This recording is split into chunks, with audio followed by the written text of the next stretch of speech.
good recruiter, right? So he said when he was 15, he told God he'd give him the first 30 years of his life, all his time, energy, and finances. But when he turned 30, he said, God, I want you to send me my wife. This was at 15 years old. He said this, right? So when he said, and then he said, when I turned 30, God sent me her.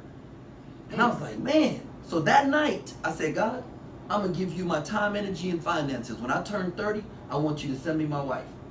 September 7th, 1 month before my 30th birthday, I was introduced to my wife. 5 months later. Who plugged y'all? Miss Cotton, Twyla Cotton. Oh, shout out to Twyla Cotton. Shout out to Twyla Cotton. Randy Cotton, her husband, was a football coach at C.E. King for a while. He's a principal there now. So, but Miss Cotton's daughter went to Heritage Christian, and she introduced me to my wife. 5 months later, we was engaged. 6 months later, so 11 months later, we was married. I ain't but mess around. God sent me my. So I knew, right? She was for me, right? And now she might not have known everything she was getting into, but her second date with me was we went to a basketball game. No doubt, I was coaching and she was sitting in the stands, so she kind of had an idea, and she always messes with me now because she says, you know, I thought when I married a basketball coach we was gonna be moving and stuff, but we've been in the same spot. In fact, even when we moved across the street from one house, so it wasn't like we moved that far. But no. That being said, like you have the balls that you juggle, right? But the one that's family is made of glass.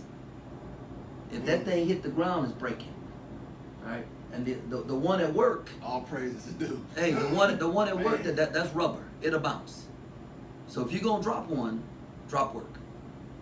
Okay, and that's how you have to learn to balance that thing. There's three little advice that I give to young guys, for coaches. Is number one is when you get to the house, do not walk in the house on your cell phone. Okay, because if you walk in and you finishing a phone call, you said then you're not at home.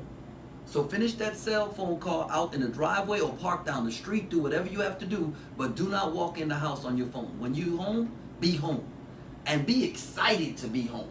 Right? We walk into practice and we want to have great energy at practice. For them dudes, you better walk in that house and you better be excited to be there. She got to know that you looked forward to coming home to see her, and you are there. And if you're there, you know, be there, be present. Because there's a lot of times we're there, but we're not present, so our mind is elsewhere.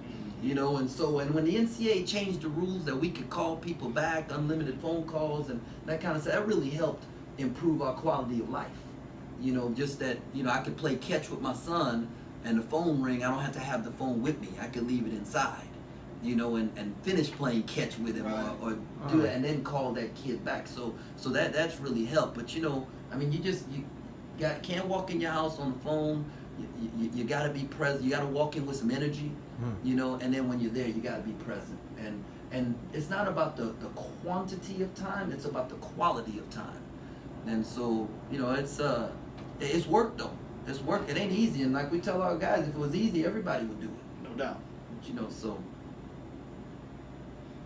How do you possibly follow that up? That glass and the rubber? Exactly. I mean, for me, it's different.